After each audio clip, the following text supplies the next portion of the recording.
স্থানীয় সময় মঙ্গলবার অস্ট্রেলিয়ার ডার্লিং হারবারে অনুষ্ঠিত সিডনি ডিফেন্স এক্সপোর বাইরে জড়ো হয় শত শত বিক্ষোভকারী। অংশ নেয় ফিলিস্তিন সমর্থিত গোষ্ঠীর সদস্যরা। প্রদর্শনীতে ইসরায়েলের কয়েকটি প্রতিরক্ষা কোম্পানি অংশ নেয়। বিক্ষোভকারীরা পুলিশের ব্যারিকেড ভাঙার চেষ্টা করলে সংঘর্ষ বাধে। পেপার স্প্রে নিক্ষেপ করা হয় আন্দোলনকারীদের ওপর।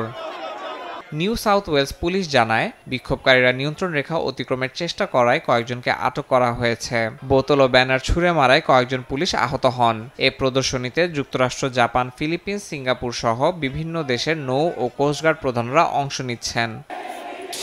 অন্যদিকে স্থানীয় সময় সোমবার মেক্সিকোর মিচোয়াকান রাজ্যের রাজধানী মোরেলিয়ার রাজপথে নেমে আসে বিক্ষুব্ধ জনতা। উরুয়াপান শহরের মেয়র কার্লোস মানজোকে জনসমক্ষে গুলি করে হত্যার পর সহিংসতা ছড়িয়ে পড়ে। রণক্ষেত্রে পরিণত হয় রাজপথ। স্থানীয় সরকারি ভবনের সামনে বিক্ষোভকারীরা পুলিশের সঙ্গে সংঘর্ষে জড়ায়। নিরাপত্তা বাহিনী টিয়ার গ্যাস ও রাবার বুলেট ছুড়ে বিক্ষোভকারীদের ছত্রভঙ্গ করার চেষ্টা করে। এ সময় দেশের নিরাপত্তাহীনতা নিয়ে আশঙ্কার কথা জানান বিক্ষোভকারীরা। দুঃখজনকভাবে এখানকার অলিগলিতেই মৃত্যুর আশঙ্কা রয়েছে। পরিস্থিতি মুহূর্তেই ভয়াবহ হয়ে উঠতে পারে। আমরা ক্লান্ত।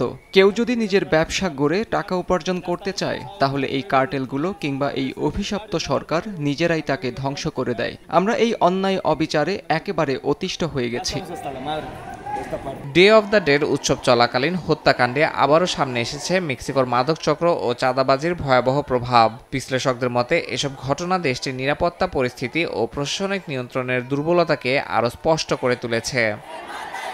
ইয়াসিন মোহাম্মদ জিসান, সময় সংবাদ।